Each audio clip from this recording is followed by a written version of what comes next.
Hi అండి, అందరికీ good morning. అందరు ఎలా ఉన్నారు?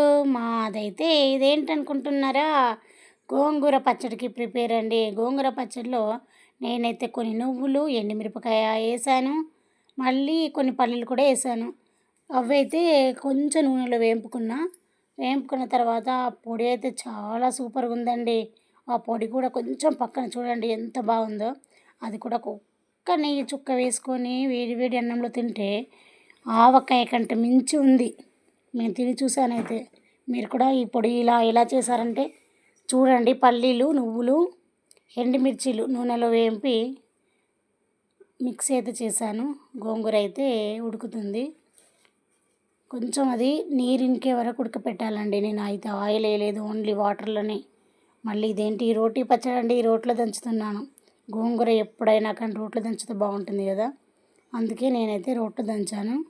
పొడి మాత్రం మిక్సీలో పట్టుకున్నాను, మళ్ళీ దీంట్లో మిక్స్ చేయడానికి అంటే ఎండుమిరపకాయలు కదా, అందుకనేసి. చూడండి ఎంత బాగుందంటే గోంగూర పచ్చడి.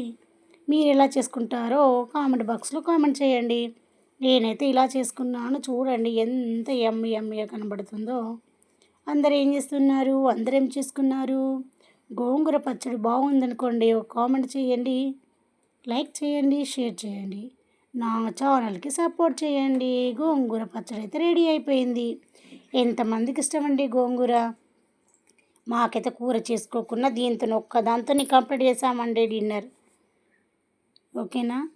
మీకు ఎంతమందికి ఇష్టమో కామెంట్ బాక్స్లో కామెంట్ చేయండి. చూడండి గోంగూర చూస్తేనే రుచి బాగుందనేసి మీకు కూడా అనిపించచ్చు కదా, నాకైతే అనిపిస్తుంది. కానీ తిన్న తర్వాత అయితే బాగుందండి. చాలా అంటే చాలా బాగా. ఇది హెల్త్కి కూడా మంచిది కాబట్టి గోంగూర దొరికినప్పుడు, గోంగూర చాలా దొరుకుతుంది కానీ దొరికినప్పుడు మాత్రం ఎక్కువ తినడానికి ట్రై చేయండి అందరూ. గోంగూర మన ఒంట్లో ఎముకలకు బలాన్ని ఇస్తాయంట, అందుకనేసి గోంగూర పచ్చడి మాత్రం తప్పకుండా వాడండి. ఇంట్లో చేసుకొని మరీ వాడండి. నేనైతే ఎప్పుడైనా